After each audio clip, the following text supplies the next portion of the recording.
జగన్ వస్తేనే మంచి దొరుకుద్దండి. ఇవన్నీ దొరుకుతాయి మళ్ళీ శుభ్రంగా 5 ఏళ్ళ వరకు శుభ్రంగా దొరుకుతాయి. ప్రశాంతంగా ఉండొచ్చు, ఏ గొడవ ఉండదు. నువ్వు పెడతానంటున్నారు కదా విశాఖపట్నం పెడితే బాగానే ఉంటుంది. ఇక్కడ ఏమీ లేకుండా ఏం పెడతాడు? ఉండాలి కదా, ఏదో ఒకటి ఉండాలి కదా. ఇవన్నీ డెవలప్ చేయాలంటే లక్షల కోట్లు కావాలి. ఎక్కంగానే అన్నా క్యాంటీన్ తీశాడు. 5 రూపాయలు భోజనం, 100 రూపాయలు ఉంటే 5 రోజులు తిని 5 రోజులు పనుకోవచ్చు ప్రశాంతంగా, పని ఉండలేకపోయినా. మళ్ళీ ఇసుక ఆపేశాడు. పని ఎక్కడ ఉంటుంది? ఇసుక ఆపేశాడు, అన్న క్యాంటీన్ తీశాడు. ఆర్డు బిల్డింగ్ వాళ్ళకి, వెల్డింగ్ వాళ్ళకి, మా సెంటరింగ్ వాళ్ళకి ఎవరికి పని లేవు. ఇవన్నీ ఫ్రీగా డబ్బులు ఇస్తామంటే మా దగ్గర తెంగిన డబ్బులేగా. మందు రేట్లు పెంచి మా దగ్గర తెంగి మా అన్న క్యాంటీన్లు వేస్తున్నారు అమ్మఒడి కింద. క్వార్టర్లకి 100 రూపాయలు 200 పెంచేసి ఆ డబ్బులు పెంచేసి మా దగ్గర డబ్బు.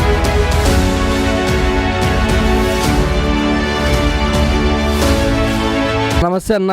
నమస్తే అన్నగారు, చెప్పండి, మన ప్రస్తుతం రాష్ట్ర ప్రభుత్వ పనితీరు ఎలా ఉందో మీరే చెప్పాలా. బాగుంది, చాలా బాగుందా? చాలా బాగుంది. ప్రజలకి అంత మంచి ఏం జరుగుతుంది? అన్నీ జరుగుతున్నాయిగా, అన్ని పనులు జరుగుతున్నాయి. అన్ని పనులు అంటే ఏవో కొన్ని చెప్తారు మాకు కూడా. ఆసరా ఉన్నాయి, పింఛన్లు ఉన్నాయి, ఆసరాలు, మన ఆడవాళ్ళకి చాలా పథకాలు ఉన్నాయి. అన్ని పథకాలు బాగా వినియోగించుకుంటున్నారు. అన్నీ బాగా జరుగుతున్నాయి. అన్నగారు, ఈ పథకాలన్నీ కూడా ఆడవాళ్ళకి అందుతున్నాయని, మగవాళ్ళకి అందడం లేదు అని, మగవాళ్ళు చాలా బాధపడిపోతున్నారు అని బయట ప్రజలు అంటున్నారు. దానికేమో మీరే చెప్పాలా. ఏమున్నాయి బాధపడ్డాకి? వీళ్ళు పని చేసుకుంటున్నారు, వాళ్ళు పని చేసుకోలేపారు కాబట్టి ఆడవాళ్ళకి ఇస్తారు. మగవాళ్ళకి ఇస్తే పాడు చేసుకుంటారు. అందుకని ఎక్కువ ఆడవాళ్ళకే ఇస్తున్నాడు. మగవాళ్ళు అందరూ పాడు చేసుకుంటారా? అందరూ అని కాదు అనుకోండి, అసలు చెప్తున్నా. మగవాళ్ళకైనా ఉన్నాయి, పింఛను ఉంది కదా. వయసు మళ్ళిన వాళ్ళకి పింఛను వస్తున్నాయి కదా, 60 ఏళ్ళు దాటిన వాళ్ళకే. అది అన్నగారు, ఈ ఆడవాళ్ళకి డబ్బులు ఇవ్వడం వల్ల మగవాళ్ళు అనే వాళ్ళు ఆడవాళ్ళ చెక్కు చేతుల్లోకి వెళ్ళిపోతున్నారని చాలామంది బాధపడిపోతున్నారు. దానికేమంటారు? అవన్నీ పిచ్చి మాటలండి. అంటూ బాధపడుతున్నా. భార్య బాగుపడితే ఇతను బాగుపడతాడు కదా. ఇళ్ళల్లో గొడవలు ఎక్కువ జరుగుతున్నాయి అంటున్నారు. ఉట్టిదే, అవన్నీ పట్టించుకోవాల్సిన అవసరం లే. అవన్నీ ఉట్టిదే, పట్టించుకోవాల్సిన. అన్నగారు, మరి 2024 ఎన్నికల్లో మనకు సీఎంగా జగనన్న రాళ్ళ, చంద్రన్న రాళ్ళ, లేదా పవన్ అన్న రాళ్ళ, ఎవరు వస్తే ప్రజలకు మంచి జరుగుతుందో చెప్పేయండి. మళ్ళీ జగన్ వస్తేనే మంచి దొరుకుద్దని నేను. ఇవన్నీ దొరుకుతాయి మళ్ళీ శుభ్రంగా. మళ్ళీ 5 ఏళ్ళ వరకు శుభ్రంగా దొరుకుతాయి. ఇంకో 5 ఏళ్ళు ప్రశాంతంగా ఉండొచ్చు, ఏ గొడవ ఉండదు. అన్న, మరి రాజధాని విషయానికి వస్తే ఇంతవరకు మనకు ఒక రాజధాని కూడా లేదని కర్ణాటకలో ఉండే ఓ ఫ్రెండ్ చెప్పినాడు. మాకు బెంగళూరు ఉందిరా అన్నాడు. తెలంగాణ వాడేమో మాకు హైదరాబాద్ ఉందిరా అన్నాడు. చెన్నై వాళ్ళేమో మాకు చెన్నై ఉందిరా అన్నాడు. మన ఆంధ్ర వాడు మాత్రము ఏం చెప్పలేకపోతున్నాడు. దానికి ఏమంటారు? నువ్వు పెడతానంటున్నారు కదా విశాఖపట్నం పెడితే బాగానే ఉంటుంది. ఇక్కడ ఏమీ లేకుండా ఏం పెడతాడు? ఉండాలి కదా, ఏదో ఒకటి ఉండాలి కదా. ఇవన్నీ డెవలప్ చేయాలంటే లక్షల కోట్లు కావాలి. ఎక్కడ తీసుకొచ్చి పెడతాడు? ఒకే చోట పెట్టాలంటే కష్టం కదా.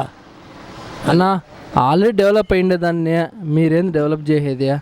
డెవలప్ కాని దాన్ని డెవలప్ చేయండి అని విశాఖపట్నం వాళ్ళు అంటున్నారు. ప్రస్తుతం మీ అభిప్రాయము? నమస్తే. మా సమస్య ఏం లేదండి. ముఖ్యమంత్రి గారు పదవి ఎక్కాడు, అన్న క్యాంటీన్ తీశాడు, ఇసుక ఆపేశాడు, నోటికాడు కూడి తీసాడు, ఇసుక ఆపేశాడు. మాకు పని లేకుండా పోయింది. ఇన్ని కష్టాలు ఉన్నాయంటారా? మరి మళ్ళీ మందు రేట్లు పెంచాడు. 60 రూపాయలదే 200 చేశాడు. మరి అది ఇంకా కష్టాలు, ఇన్ని కష్టాలు ఉన్నాయా రాష్ట్రంలో? మరి అది ఇన్ని కష్టాలు ఉన్నాయి. మరి 60 రూపాయల కోట 200 చేశాడు. మరి పరిస్థితి ఏంది? మా పరిస్థితి 65 200. అది కాదు టార్గెట్, మందు గురించి కాదు. ఈ ఎక్కంగానే అన్న క్యాంటీన్ తీశాడు. 5 రూపాయలు భోజనం, 100 రూపాయలు ఉంటే 5 రోజులు తిని 5 రోజులు పనుకోవచ్చు ప్రశాంతంగా, పని ఉండలేకపోయినా. మళ్ళీ ఇసుక ఆపేశాడు. పని ఎక్కడ ఉంటుంది? ఇసుక ఆపేశాడు, అన్న క్యాంటీన్ తీశాడు. టార్గెట్. ఇసుక ఆపేయడం వల్ల పనులు లేవు. రాడ్ బిల్డింగ్ వాళ్ళకి, వెల్డింగ్ వాళ్ళకి, మా సెంటరింగ్ వాళ్ళకి ఎవరికి పని లేవు. అది పనులు ఏమో ఫ్రీగా డబ్బులు పంచుతాము అంటున్నారు. దానికి ఏమంటారు? దేనికి ఫ్రీగా డబ్బులు ఇస్తాము అంటే సంక్షేమ పథకాలు అన్నీ. ఫ్రీగా డబ్బులు ఇస్తామంటే మా దగ్గర తెంగిన డబ్బులేగా. మందు రేట్లు పెంచి మా దగ్గర తెంగి మా అన్న క్యాంటీన్లు వేస్తున్నారు అమ్మఒడి కింద. క్వార్టర్లకి 100 రూపాయలు 200 పెంచేసి ఆ డబ్బులు పెంచేసి మా దగ్గర డబ్బులు దెంగేసి మా పిల్లలకి వేస్తున్నారు. ఇంట్లో వాళ్ళు లేడీకి తెలియదు ఆ సంగతి. అది అన్నా ఈ కూరగాయల రేట్లు కానీ ఇవన్నీ సంగతి నాకు చెప్పొద్దు. ఇప్పుడు మాకు మందు రేట్లు పెంచాడు, మా పిల్లలకు అమ్మ ఒడి కింద వేస్తున్నాడు. ఆ డబ్బులు మాయే కదా, వేరే వాళ్ళకి కాదు కదా. మా డబ్బులు మాయేగా, మా పిల్లల దగ్గర తెంగేసి అవి ఎత్తున్నాడు. అది సంగతి. కాదన్నా బయట ఆయన సొంత డబ్బులు ఏమి వేయట్లేదుగా. మందు రేట్లు పెంచి మందు మీద మేము తాగుపోతున్నాం అలవాటు, రేట్లు పెంచాడు. ఈ డబ్బులు అమ్మ ఒడికి ఇస్తున్నాడు. ఆయన సొంత డబ్బులు ఏమి వేయట్లేదు కదా. ఇంట్లో లేడీస్ తెలియదు కదా సంగతి. కాదన్నా అదే సంగతి. ఆదాయం ఉన్న రాష్ట్రానికి ఆదాయం పెంచి ఆ డబ్బులతో వేస్తాము అంటారు, దానికి ఏమంటారు? అవన్నీ కొత్త అవన్నీ దొంగ మాటలే కానీ ఇక ఆపేయి, వీడియో ఆపేయి. సరేనా, ఇదే ఇంకో ప్రశ్న.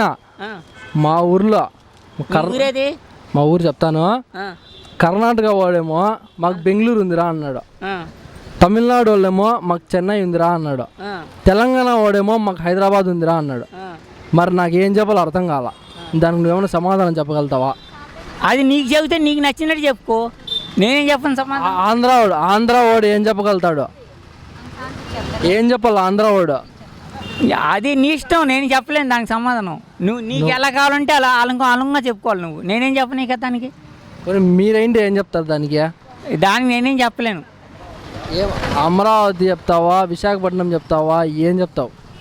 అమరావతి అంటే ఏంది, విశాఖపట్నమా లేకపోతే ఏంది? ఇప్పుడు రాజధాని అమరావతి ఉంటే బాగుంటుందా, విశాఖపట్నం? జిల్లా రాజధాని అమరావతి అయితే బాగుంటుందా, విశాఖపట్నం అయితే బాగుంటుందా? అమరావతి కరెక్ట్, అదే మధ్య ప్లేస్లో ఉంది. విజయవాడ కన్నా గుంటూరు జిల్లాకి మధ్య ప్లేస్లో ఉన్నది రాజధాని. Correct place. తీసుకో, నేను కూడా రియల్ పేపర్ల తాలూకే అన్నా.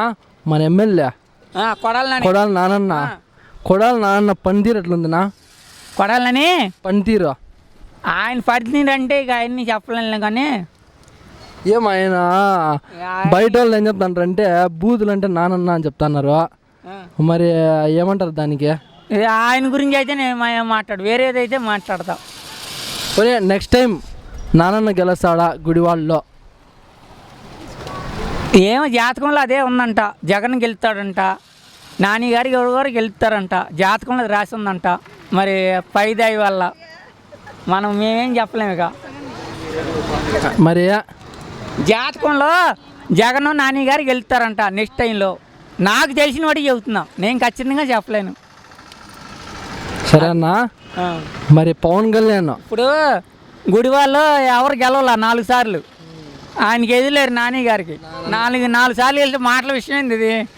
అందుకని నానన్నే ఇంకోసారి కూడా అని జాతకం చెప్తాంది. జాతకం చెబుతుంది.